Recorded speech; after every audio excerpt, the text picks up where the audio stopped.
Igbo ndị ọma nwe mmadụ, ana m asị unu ya gaziere unu. Ihe ọma mere unu na Eke, ya mere unu n'Orie, ya mere unu n'Afọ, ya mekwere unu na Nkwọ. Ọ bụ Odoziakụ Chinyere Aneke Ogbenna, onye ndu na ihe mmemme Igbo Ekune, buru oche m wee kpọmkwem na mmemme nke ụbọchị nke tata.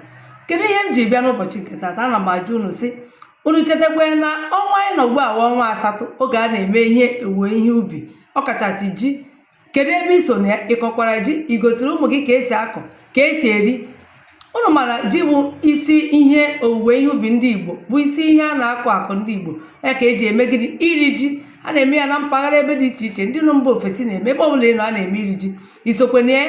Kedụkwa ịkọkwara ji? Nkwe nke ịkọrọ? M onwe m akọrọ m ji mbala, nwekwe nke ịkọrọ bụ ji ọcha, ji ojii, ji anụnụ, ha niile gịnị bụ ihe.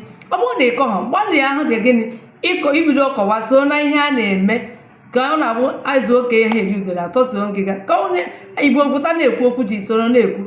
Ana m asị gị, ọ bụrụ na ị chọrọ ka ya kpọpụtara anyị ebe a na-eri ji nke unu, kpọtụrụ anyị na ekwentị eji mara anyị: nkịtị 8 nkịtị 6 nkịtị 5 3 5 6 6 6, maọbụ kpọtụrụ anyị n'ekwentị nke ọzọ: nkịtị 8 nkịtị 3 3 8 8 1 4 3 3.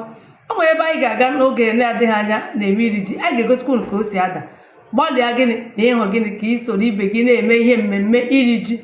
Ji bụ ihe ndị Igbo na-asọpụrụ, ka ị soro gịnị na-akwa ya bụ ugwu ahụ. Kọọ ji, ị kwesịrị gịnị ịkọ ọgọdụ na mgbala gị, ebe ọbụla ị nwere ohere kọọ ya bụ ji, ma ị nọ n'ụlọ mana ị nọ n'ụzọ ije, maka na gịnị ji bụ gịnị isi nri ndị Igbo nwere.